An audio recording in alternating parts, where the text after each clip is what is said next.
Hola, bienvenidos al capítulo número 5 de este estudio bíblico que se llama Conquistadores. El capítulo de hoy se llama Retomando el Pacto. Entonces, quiero que recordemos que el pueblo estaba cruzando el Jordán y lo habían cruzado en seco porque Dios había hecho que las aguas se detuvieran cuando los sacerdotes comenzaron a pasar y estaban en medio del Jordán con el arca, la presencia de Dios. Y todo el pueblo comenzó a cruzar ese Jordán en seco. Y todos cruzaron y cruzaron hasta que el último de los israelitas cruzó. Fue que los sacerdotes continuaron a pasar al otro lado del Jordán. Y el agua se volvió a cerrar. Y aquí es donde vemos la manifestación de Dios y su poder en medio de Israel todavía haciendo este tipo de milagros y prodigios. Ahora se encontraban en la tierra prometida muchos años, muchas generaciones, muchas pruebas para poder llegar a ese momento y por fin podían decir, hemos llegado a la promesa. El asunto no era llegar, el asunto muchas veces no es llegar a la promesa, es comenzar a conquistar la promesa que Dios nos ha dado.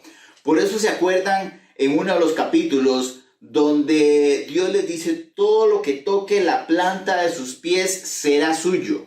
Entonces no se trataba solo de llegar ahí a las orillas del Jordán, a donde era la tierra prometida, sino que ahora comenzaban a caminar, a que la planta de sus pies comenzaran a hacer suyo todo lo que Dios les había prometido. Aquí es donde hoy vamos a empezar en Josué capítulo 4 y dice así.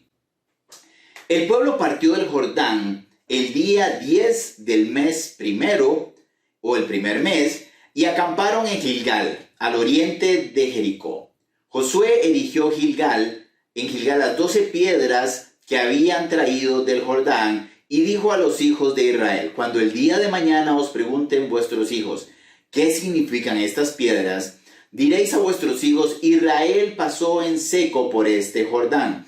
Porque Jehová vuestro Dios secó las aguas del Jordán delante de vosotros, hasta que pasasteis de la misma manera que Jehová vuestro Dios había hecho en el Mar Rojo, el cual secó delante de nosotros hasta que pasamos, para que todos los pueblos de la tierra conozcan de la mano de Jehová es poderosa, y para que temáis a Jehová vuestro Dios todos los días. Entonces, Israel había llegado hasta Gilgal.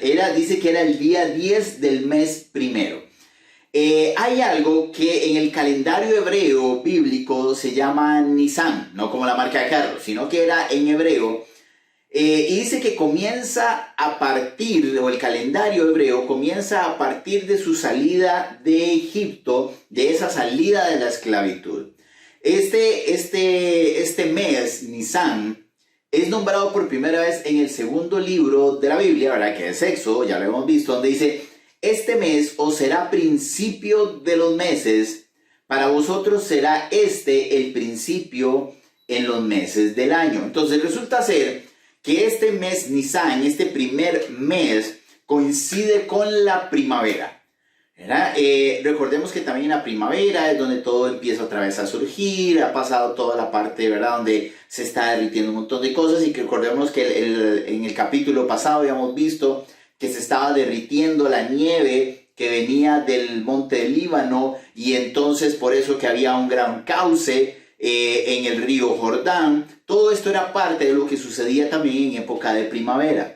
En nuestro calendario gregoriano, ¿verdad?, que es un calendario que se generó en Europa, ahí por 1578, por el Papa Gregorio XIII, dice que en realidad corresponde a los meses de marzo y abril. Entonces, el primer mes de los hebreos, ¿verdad?, en el calendario hebreo de los israelitas, corresponde a nuestro calendario en las fechas entre marzo y abril. Entonces Gilgal fue el primer lugar donde acampó Israel después de pasar el río Jordán. No se sabe exactamente dónde estaba ubicada, ya que no hay indicios arqueológicos de este lugar previo a este evento. Algunos dicen que eso estaba a 3 kilómetros noroeste de Jericó. Luego vamos a ver por qué es que este lugar no existía antes. ¿Por qué es que Gilgal no estaba como parte de las ciudades o de los lugares que ya existían? Y aquí es donde vemos donde Dios empieza no solamente a tomar posesión de la tierra, sino que inclusive empieza a nombrar. Y ahí fue entonces donde Josué le pidió a cada tribu, ¿verdad?, cuando iban cruzando el Jordán, que llevaran una piedra. Cada tribu tenía que llevar una piedra que lo representara. Entonces fueron del Jordán hasta Gilgal. Sería una señal para futuras generaciones. Sería una señal para todos aquellos que comenzaron a crecer, que comenzaron a nacer en tiempos del desierto y que muchos de ellos no habían visto cómo Dios había abierto el Mar Rojo, ¿verdad? Recordemos que esta parte del Mar Rojo tal vez solo la vio Josué, Caleb y todos los menores de 20 años, que fueron los que no murieron en todo este paso del río Jordán. Pero tal vez estaban muy pequeños cuando todo eso pasó. Entonces, sería no solamente un recordatorio de la mano y el poder de Dios actuando en el proceso de Israel, o en todo lo que Dios estaba haciendo con Israel, sino que también sería un recordatorio para todos los demás reinos, para todos los que estaban ahí, de que Dios estaba con ellos, de que Dios caminaba con ellos, de que Dios los acompañaba. Y es interesante porque en realidad entonces, ¿qué tenemos nosotros que la gente hace o sabe que Dios camina con nosotros? No me refiero a cosas materiales, sino inclusive la forma en que hacemos las cosas, la forma en que hablamos, cómo tomamos decisiones. Ese muchas veces también son indicios de que Dios está con nosotros, de que Dios camina con nosotros, porque es una forma diferente y eso nos marca. Entonces Gilgal se va a convertir en la base de operaciones de la conquista. Así que era apropiado en ese lugar que fuera el primer monumento al poder de Dios y que fuera recordado ahí. Entonces Gilgal se convierte en algo importante.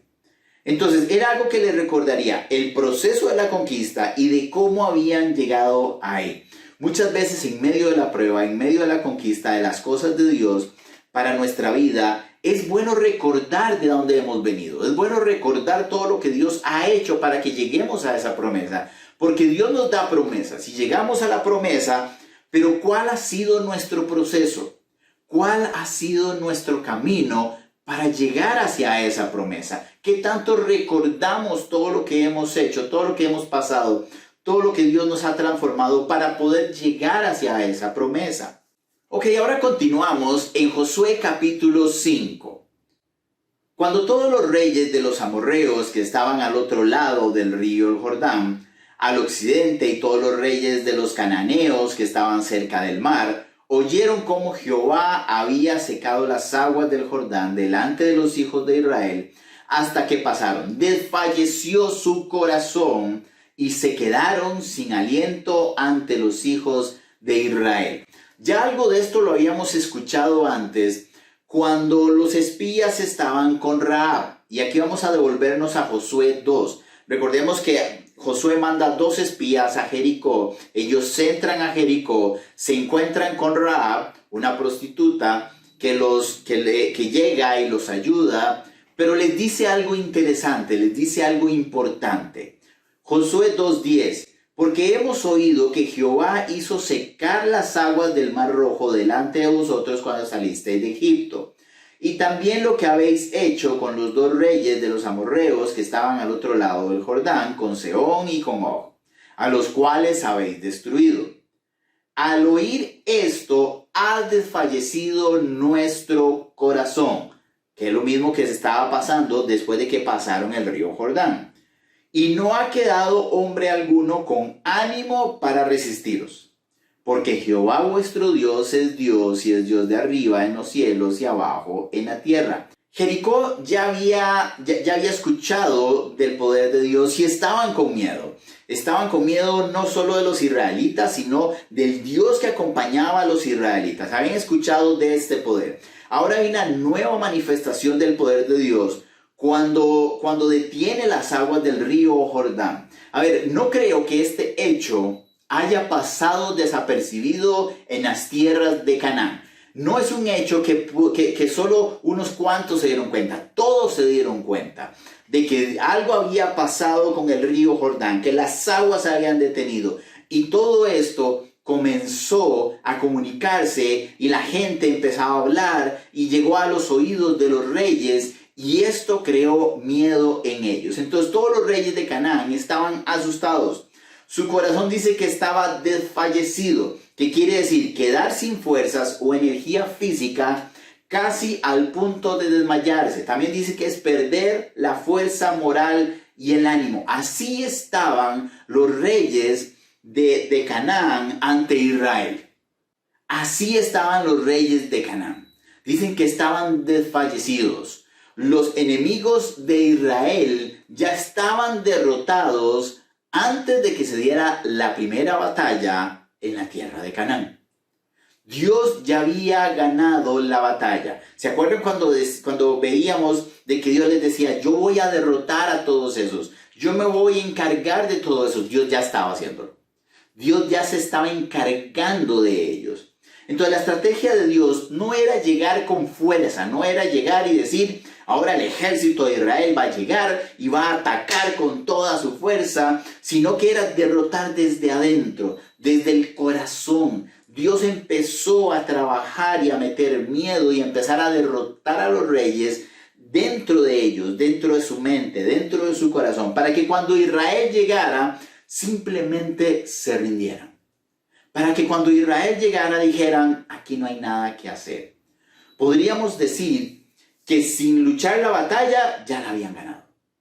Sin Israel haber hecho absolutamente nada, ya estaba ganada la batalla. Y es que cuando Dios nos dice que Él lucha por nosotros, cuando Dios dice que la batalla ya la tenemos ganada, nosotros no tenemos que hacer nada. Solo caminar en fe sobre esa promesa e ir conquistando todos los tesoros de la promesa que Dios ya ha dado para nosotros. Cuando caminamos, cuando hablamos, cuando actuamos, ¿a quién ve la gente? ¿Nos ve a nosotros o ve a Dios? Así como los cananeos, los reyes de Canaán, estaban viendo a Dios y no tanto a los israelitas. Decían, sí, ahí están los israelitas, pero al que le tenemos miedo es al Dios de los israelitas. Ellos veían a Dios a través de ellos. ¿Qué ve la gente a través de nosotros? Porque muchas veces pedimos a Dios que luche en nuestras batallas, pero queremos que la gente vea ese poder en nosotros. Queremos que la gente vea cómo nosotros podemos llegar a derrotarlos, sí, con el poder de Dios, pero queremos que la gente vea cómo nosotros vamos a esa batalla. Cuando en medio de la batalla la gente lo que debería ver es alguien obediente a Dios, que hace y sigue lo que Dios le dice que tiene que hacer. Y ahí es donde al que ven es a Dios y no a nosotros. Antes de cruzar el Jordán, Josué pide al pueblo santificarse, que era apartarse de todo aquello que los podía distraer de la presencia de Dios. Les dice, lo hemos visto en el capítulo anterior, les dice, el pueblo tenemos que santificarnos. Y es ir quitando todo aquello que les iba a quitar la atención de lo que era importante, que era la presencia de Dios, porque ellos tenían que ver la presencia de Dios haciendo eso y tenían que seguir la presencia de Dios, porque la presencia de Dios era lo que les iba a marcar el camino. Entonces no podían distraerse de otra cosa, porque en el momento en que se distraían de la presencia de Dios, podían perder el camino. Ahora, Dios le dice a Josué que haga algo más con el pueblo. Les dice, vas a circuncidar a todos los hombres del pueblo. Josué 5:2. En aquel tiempo Jehová dijo a Josué: hazte cuchillos afilados y vuelve a circuncidar por segunda vez a los hijos de Israel. Josué se hizo de cuchillos afilados y circuncidó a los hijos de Israel ante el collado de Arlot. A ver, no era que iba a volver a circuncidarlos, porque no se puede volver a circuncidar una segunda vez. Y ahorita vamos a hablar de eso, pero la circuncisión es una cirugía que quita el prepucio o la piel que recubre la punta del pene en los hombres, donde hay indicios, ¿verdad? Hay indicios de esto, de culturas que ya lo hacían. No es un rito exclusivo del pueblo de Israel, era un rito que se hacía en muchas otras culturas, e incluyendo la egipcia. Pero entonces, más o menos dice que hay datos de que antes del año 2400 ya esto se hacía, era una práctica que se hacía. En la Biblia vemos cómo esta práctica ritualista no era médica, no era un asunto médico por el cual había que quitar el prepucio, sino era un rito o algo que Dios les estaba pidiendo. Esto inicia con Abraham en Génesis 17:1, cuando Dios hace un pacto con él. Y dice así: este es mi pacto contigo, serás padre de muchedumbre de gentes. Ese era el pacto de Dios con Abraham. Vas a ser padre de multitudes. No te llamarás más a Abraham, sino que tu nombre será Abraham, porque te he puesto por padre de muchedumbre de gentes. Te multiplicaré en gran manera y de ti saldrán naciones y reyes. Multiplicar, ¿verdad? Eso era hacer más grande la población. Estableceré un pacto contigo y con tu descendencia después de ti de generación en generación, un pacto perpetuo para ser tu Dios y el de tu descendencia después de ti. Te daré a ti y a tu descendencia después de ti la tierra en la que habita toda la tierra de Canaán en heredad perpetua. Ahora esto se estaba cumpliendo. Dios estaba dando la tierra de Canaán a las generaciones de Abraham. Y seré el Dios de ellos, dijo de nuevo Dios a Abraham. En cuanto a ti, que este va a ser mi pacto, Abraham, pero en cuanto a ti vas a tener que hacer lo siguiente para firmar, para seguir este pacto. Guardarás mi pacto tú y tu descendencia después de ti de generación en generación. Este es mi pacto. Ya sabemos cuál era el pacto de Dios, que iba a ser padre de multitudes a Abraham. Que guardaréis entre mí y vosotros y tu descendencia después de ti. Ahora, ¿cómo iban a demostrar ese pacto? Todo varón de entre vosotros será circuncidado. Circuncidaréis la carne de vuestro prepucio y será por señal de pacto entre mí y vosotros. El hacer la circuncisión iba a ser el pacto, iba a ser la señal entre Dios, Abraham y todas las generaciones de que Dios era su Dios. A los 8 días de edad será circuncidado todo varón entre vosotros de generación en generación, tanto el nacido en casa como el comprado por dinero, cualquier extranjero que no sea de tu linaje. Debe ser circuncidado el nacido en tu casa y el comprado por tu dinero, de modo que mi pacto esté en vuestra carne por pacto perpetuo. Esto quiere decir que una vez que se hacía el pacto no podía echarse para atrás. La circuncisión, una vez que se quita esa parte de piel, ya no se puede volver a generar, ya no se puede volver a hacer. Entonces ese era el pacto perpetuo, o sea, era un pacto que iba a ser y que no había marcha atrás. El incircunciso, aquel a quien no le haya cortado la carne del prepucio, será eliminado de su pueblo por haber violado mi pacto. No se sabe a ciencia cierta por qué Dios puso esto como pacto, ¿verdad? Como parte de. ¿Por qué no fue otra cosa? ¿Por qué no fue una marca? ¿Por qué no fue algo? Muchos aducen que es que esta parte del cuerpo, ¿verdad? Tiene que ver con la multiplicación de la especie, y era la misma promesa que Dios le estaba haciendo a Abraham: multiplicar. Entonces ahí hay todo un estudio que hay gente que hace, pero podemos decir que podría sonar, podría ser.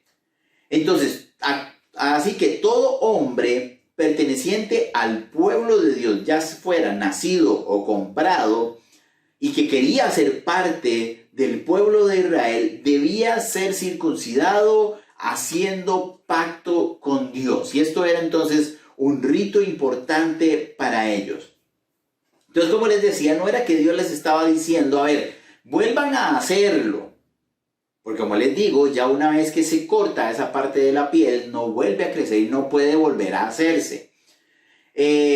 Sino que él dijo, bueno, vamos a hacerlo por segunda vez en la historia del pueblo de Israel o el pueblo hebreo. En Génesis 17:23, ahí nos habla de la primera vez que se hizo esto. Mira, cuando después del pacto que Dios hace con Abraham, Abraham llega y circuncida a todos los que estaban con él. Ahora hay una nueva vez para poder circuncidar a los hombres de forma masiva, ¿verdad? La primera vez Abraham lo hizo de forma masiva con los que estaban ahí. Ahora Josué por segunda vez en el pueblo iba a volver a hacerlo de forma masiva. Josué 5:4. Esta es la causa por la cual Josué lo circuncidó. Vamos a ver por qué fue que Dios le dijo, tienes que circuncidarlos. Toda la población masculina salida de Egipto, todos los hombres aptos para la guerra, habían muerto en el camino en el desierto después de que salieron de Egipto. Todos los del pueblo que habían salido estaban circuncidados. Pero todo el pueblo que había nacido en el desierto, en el camino, después de que salieron de Egipto, no estaba circuncidado. Los hijos de Israel anduvieron por el desierto durante 40 años, hasta que todos los hombres aptos para la guerra que habían salido de Egipto perecieron.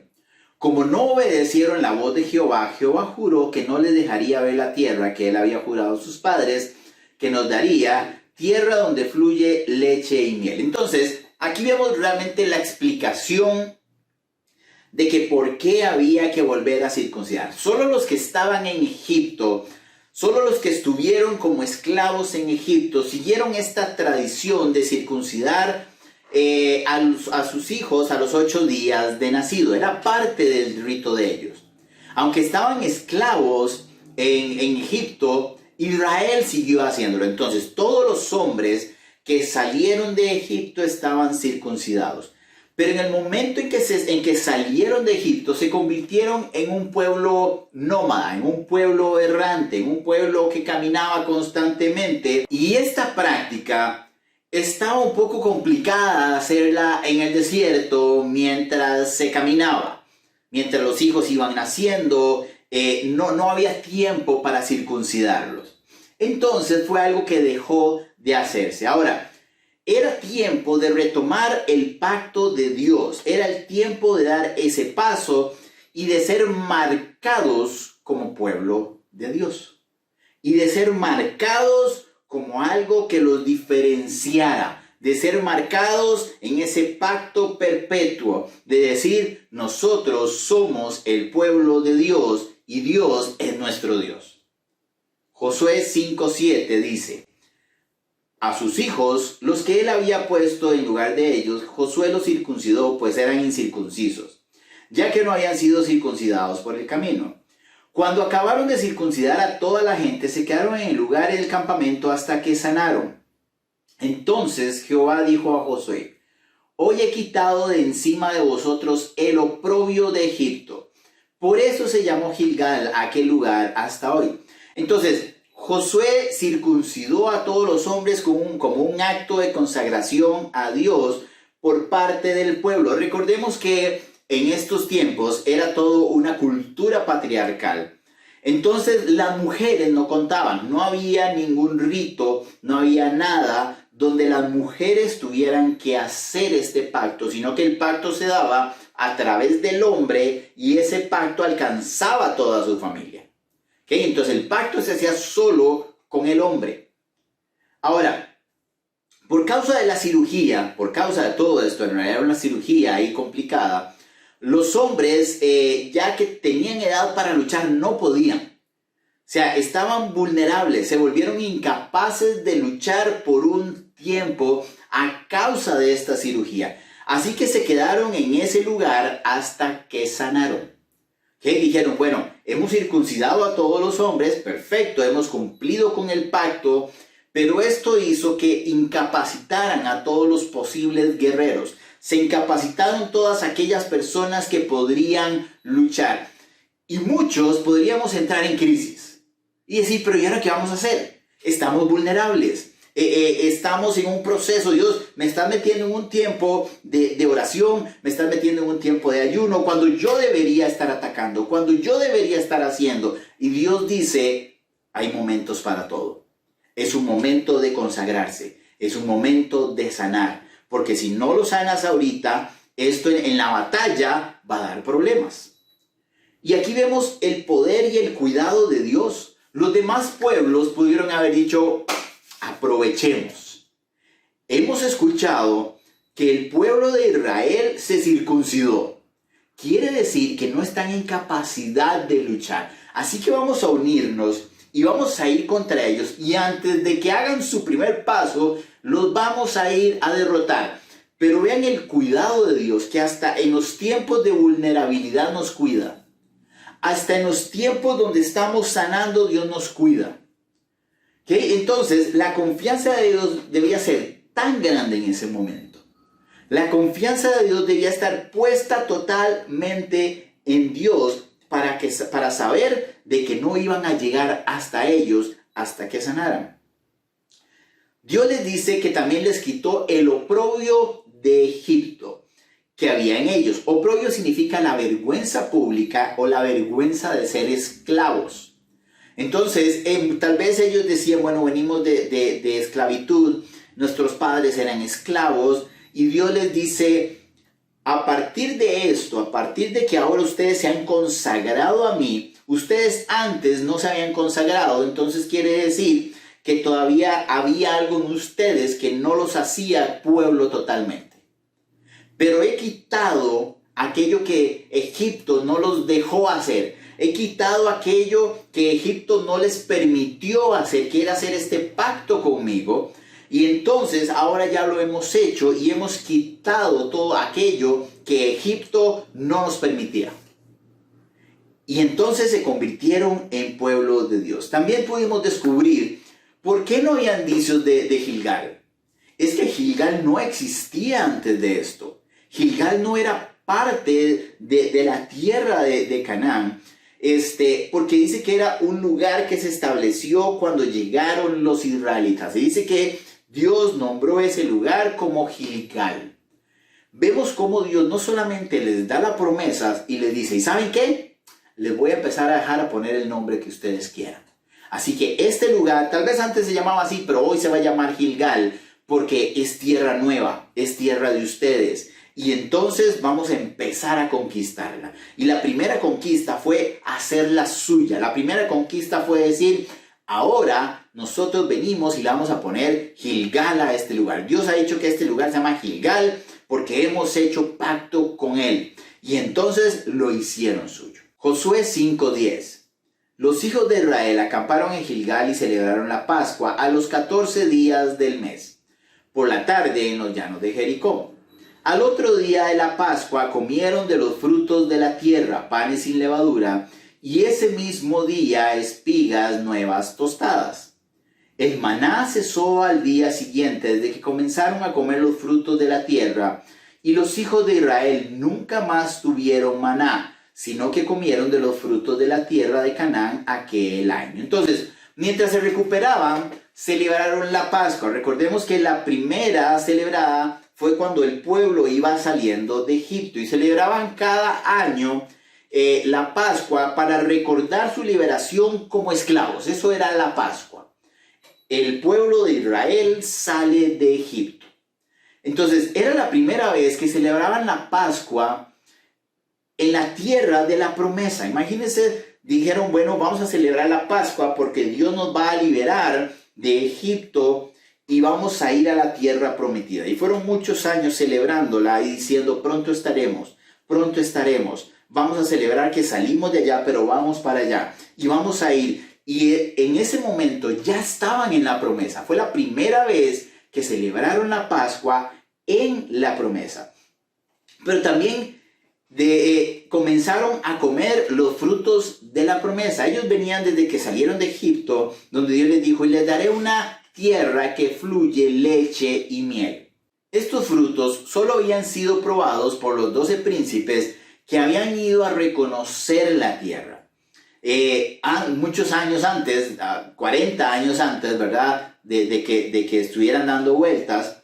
Y Dios les había entonces, durante todo ese tiempo, les había provisto comida, les había provisto maná. En Éxodo 16:7, ellos dijeron, necesitamos comer. Y Dios les dijo, bueno, yo les voy a proveer y todos los días les voy a ir proveyendo.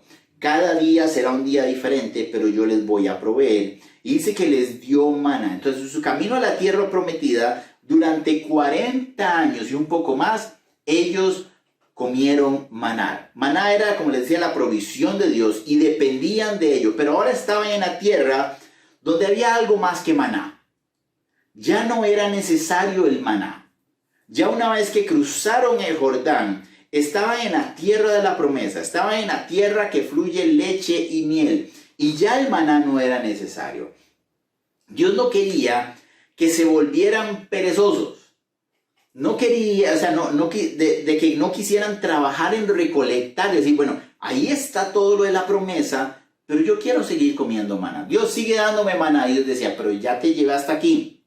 A ver, empieza a hacer, empieza a trabajar, empieza a recolectar. Pero tal vez muchos decían, es que yo quiero maná, es que me acostumbré al maná, Señor. Y Dios diciendo, pero tienes algo mejor que el maná. Sí, Señor, pero yo quiero maná. Y muchos de nosotros a veces nos pasa.